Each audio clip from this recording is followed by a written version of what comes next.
आज हम parallel shift के कॉन्सेप्ट पे न्यूमेरिकल लेके आए हैं। इससे अगले लेक्चर में हमने पैरेलल शिफ्ट के बारे में बताया था कि पैरेलल शिफ्ट का यूज करके कैसे हम दो वेक्टर के बीच का एंगल पता कर सकते हैं। तो ये दो वेक्टर दिया है, वेक्टर ए और वेक्टर बी, इसके बीच का एंगल पता करना है। तो ये एंगल तो दिया है 150, लेकिन ये दो वेक्टर के बीच का एंगल नहीं दिया है। हमने बताया था कि अगर दो वेक्टर के बीच का एंगल निकालना हो तो हमको, जैसे मान लेते दो वेक्टर, ए वेक्टर ये है और एक वेक्टर ये है। अगर इस दोनों के बीच का एंगल पता करना हो तो इसको हम टेल से टेल ज्वाइन करेंगे, जो कि इस क्वेश्चन में टेल से टेल ज्वाइन नहीं है। एक हेड है और हेड पे टेल दूसरा वेक्टर है। तो पैरेलल शिफ्ट का कॉन्सेप्ट है कि हमको दो वेक्टर को टेल से टेल ज्वाइन करना होगा। तो अब हम न्यूमेरिकल देखते हैं। तो दिया गया है find angle between vector A and vector B. तो पहले हम इसको टेल से टेल ज्वाइन करेंगे, फिर हम एंगल फाइंड करेंगे। तो इसको पहले जैसे है वैसे फिगर बना लेते हैं। वेक्टर ए और वेक्टर बी, ये सेम फिगर है और इसका एंगल दिया है 150।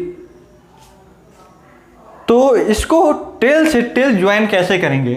तो अगर इस वेक्टर ए को अगर आगे कर दे,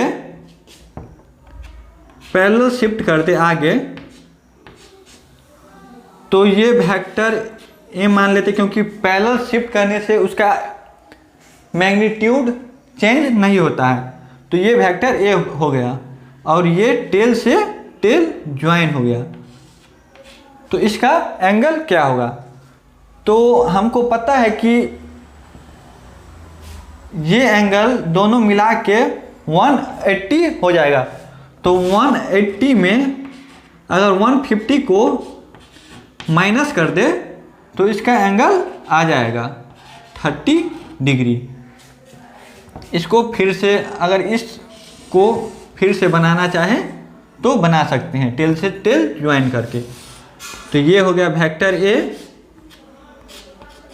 और ये हो गया वेक्टर बी और इसका एंगल हो गया, ये एंगल दिया गया है 150। तो ये हो जाएगा 180 माइनस 150 इक्वल टू 30 डिग्री। तो इसका आंसर हो जाएगा दो वेक्टर के बीच का एंगल 30 डिग्री। अब दूसरा क्वेश्चन, इसमें तो एक हेड और दूसरा टेल ज्वाइन था, लेकिन इस क्वेश्चन में दोनों हेड से हेड ज्वाइन है। तो इसको भी टेल से टेल ज्वाइन करेंगे, फिर इसका हम एंगल फाइंड करेंगे। तो find angle between A vector and B vector, इसका मतलब बिटवीन है, बिटवीन।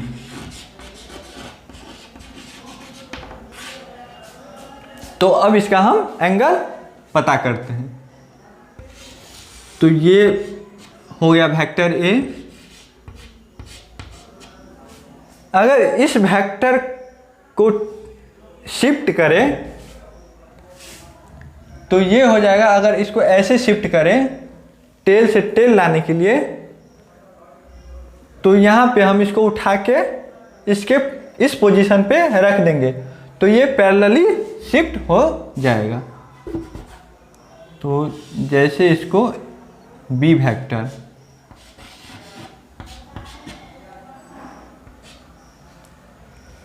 और ये हमको दिया गया है एंगल कितना,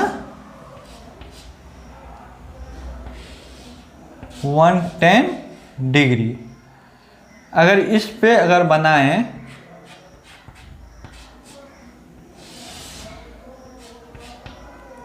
ये एंगल 110 है। तो हमको पता कौन सा करना है, ये एंगल। तो ये एंगल पता करने के लिए हमको ये एंगल निकालना होगा और फिर इसको 180 में से माइनस कर देंगे। तो ये कितना होगा, ये एंगल पता अगर कर ले तो ये एंगल हो जाएगा। तो ये हो जाएगा 180 माइनस 110, तो ये हो जाएगा 70 डिग्री। तो ये एंगल भी हो गया 70। अब ये कितना हो जाएगा, तो हमने क्लास 9th में थ्योरम पढ़ा था कि अगर इस कंडीशन में एंगल हो और ये एंगल सेम हो तो ये एंगल इस एंगल के बराबर हो जाएगा। तो ये एंगल भी 110 हो जाएगा। तो आंसर आ जाएगा एंगल बिटवीन टू वेक्टर का 110 डिग्री। तो अब मैंने बोर्ड पे तीसरा क्वेश्चन लिख दिया है। अब इसे निकालना है, find angle between vector A and vector B. दूसरा है vector A and vector C और तीसरा vector B and vector C.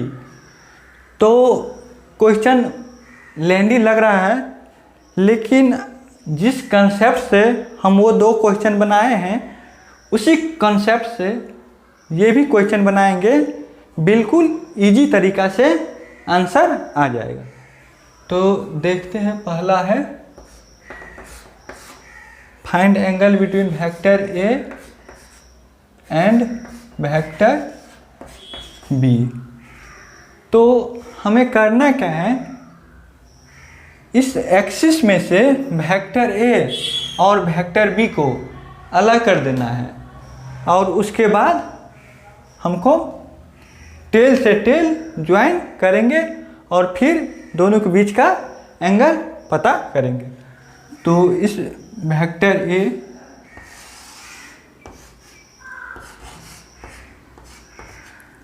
और ये हो गया वेक्टर बी।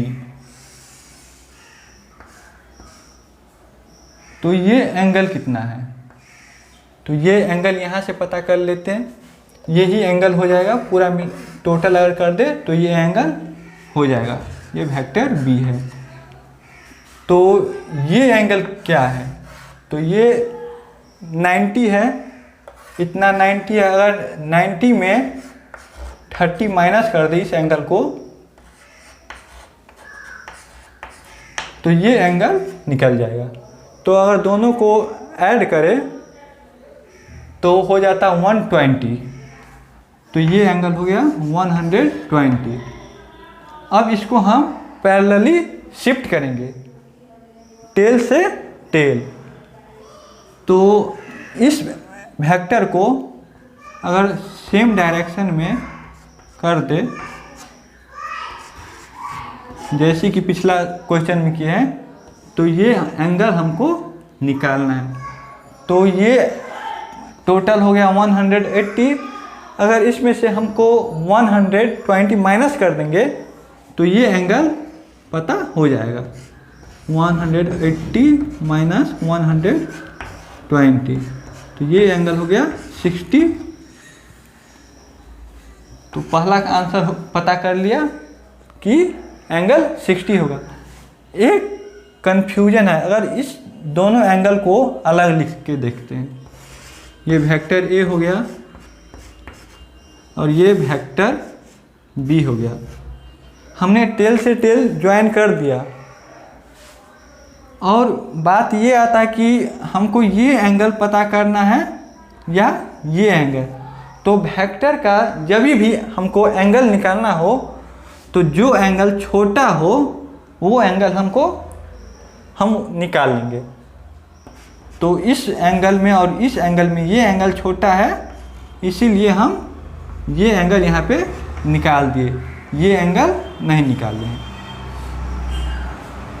अब क्वेश्चन दूसरा, क्या है, find angle between vector A and C, vector A and vector C. तो इसी तरह से हम इसको वेक्टर ए और इसको हम वेक्टर सी ले लेते हैं। वेक्टर ए और वेक्टर सी को अलग कर लेंगे और फिर इसका हम आंसर पता करेंगे। तो ये हो गया वेक्टर ए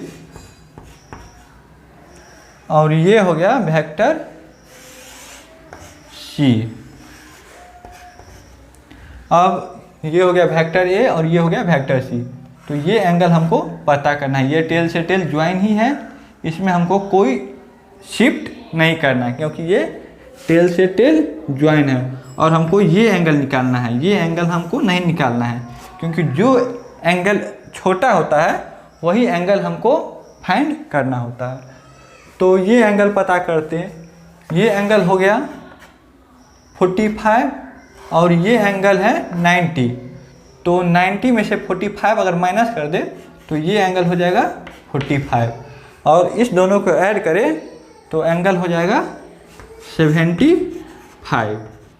तो इसका आंसर हो जाएगा 75।